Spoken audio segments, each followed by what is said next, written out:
Hey guys, how you going? And welcome to a bit of a different video today, where I'm going to give my predictions for this season's edition of the Big Bash. Now this is the first time I've done one of these videos, and if you'd like to see videos similar to this, then hit the like button. Now this isn't going to be extremely in-depth, but what I'm going to do is go through the teams and predict where I think they're going to finish, along with the top run scorer and wicket taker of the competition. Now knowing me, I'm more than likely going to be incredibly wrong, but this is just a bit of fun, and it'll be interesting to see how close I can get. I'll also probably do a follow-up video at the end of the tournament just to review the predictions. And feel free to leave your predictions down below too. I'll pin a comment down below with a template, and it'll be interesting to see what other people predict. So starting off with the team who I reckon will finish last, and that team is the Sydney Sixers. Now looking at the team, and as you can see the squad there with Henriques captaining the side once again, they will rely on Abbott and Curran to take a few wickets up top. And a few blokes who I'm interested to see how they perform are the Edwards brothers and Lloyd Pope. I really hope Pope gets a bit of game time, although O'Keefe will be their primary spin option. No Madison this year will hurt them, as their batting seems a bit light, as Denley, Hughes, Henriques and Silk will need to score the bulk of the runs if they're going to get a decent total. So I can't see them performing that well this year, and they will be doing really well to beat last year's position of 5th, which is why I reckon they'll finish last this year. On to the next team, who I believe will finish 7th, and it is the other Sydney side, the Sydney Thunder. While they have Joe Root and Josh Butler in the side, they are only available for the first half of the season, so they could start the competition pretty well, but could struggle in the later stages. Along with Root and Butler, they have Watson, Ferguson and Ahmed, who have been guns in previous years, and will have to play a major role if they're going to go far in this competition. And depending on Australian commitments, Uzi and Cummins will be a welcome addition, however I can't see them playing much, if at all, which of course will hamper the Thunder's chances. And on to the team who I think will finish in the 6th spot, and that is the Melbourne Stars.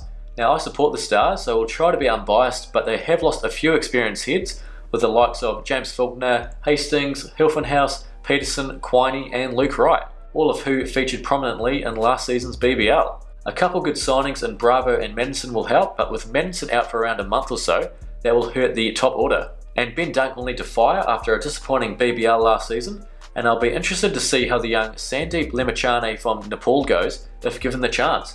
Now I probably butchered his last name there, but oh well, we'll push on. And Maxwell, Stornis, Bravo and the spin of Zampa will be key if the Stars want to go deep into this tournament. However, I think there is a lack of depth in the side which could ultimately hurt them, and that's why I believe they'll finish outside the top 4. And onto the team who I think will finish 5th, and that is the Melbourne Renegades.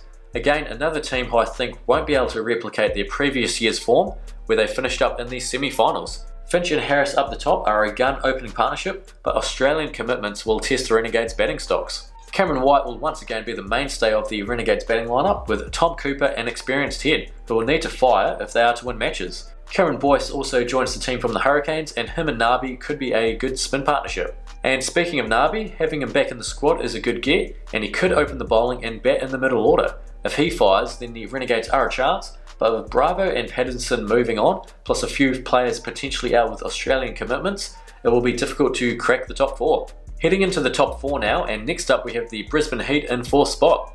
They've gained Pattinson, who hopefully will stay healthy for them, but a lot of the Heat's hopes will depend on how they fire with the bat, with the Bash brothers in Lynn and McCullum opening up, and Burns following. If one of these three get a decent start, then they could be on the way to some massive scores. Mujeeb Rahman is an interesting prospect with the ball. He's only 17 years old, and he's a smoky to take most wickets in this season's BBL, I reckon. Ben Cutting also has a load of 2020 experience both locally and internationally, and will be called upon to hit some large bombs and snag a few wickets. I can definitely see the Heat improving on their poor performance last year, where they finished 7th. The top 3 for me was the hardest to predict, as they are all quality sides, and I can see any one of these teams taking out the competition. But in 3rd spot I have the Hobart Hurricanes. This squad is one of the strongest in the competition, with overseas players Jofra Archer and Tymel Mills returning. They've also added Johan Botha and James Faulkner, who will also have roles in the side. Their batting is also very strong, with Darcy Shaw, George Bailey, Ben McDermott and Matty Wade all capable of taking the game away from their opposition. Of course there is Payne in the mix as well, but with Australian commitments, I'm not sure how much he will feature.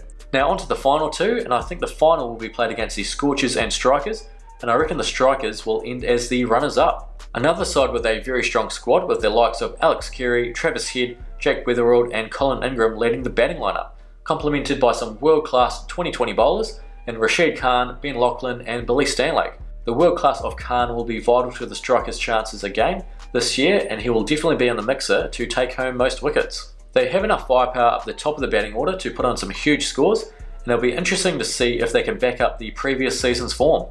I reckon they have it in them once again, but the top 3 to 4 sides all have really good squads, and it's really tough to pick a winner. Unfortunately for the strikers, I think they will be the Scorchers. Which of course means that I reckon the Perth Scorchers will win the Big Bash tournament.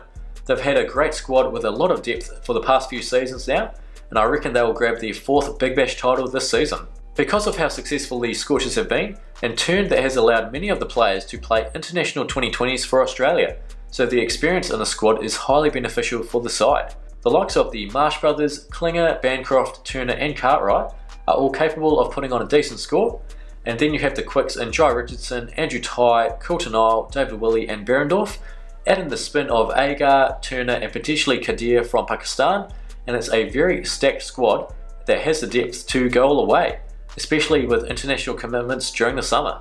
And last but not least, I'll try and predict the top run scorer and wicket taker of the tournament. Now there are a few names that I can think of that could all vie for the titles. Looking at the top run scorer of the tournament, and I like the looks of Lynn and Short, but with potential Australian commitments, they may not play the full tournament.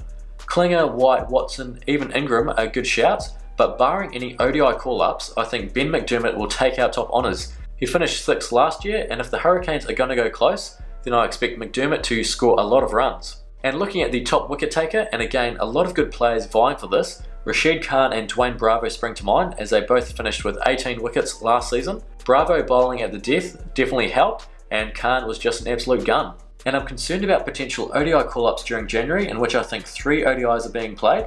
Andrew Tye will probably play in those, and of course Archer, another massive shout considering his tournament last season, but it's hard to go past Rashid Khan again for most wickets. His stats really do speak for themselves. 207 2020 wickets, an average of 15.58, and an economy of only 6.09 is absolutely outstanding.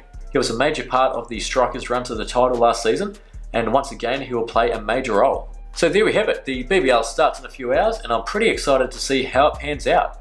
Hopefully some of my predictions hold true, but knowing me, I'm quite doubtful. I'll put a template up in a pinned comment so you can copy paste and post your predictions in the comments.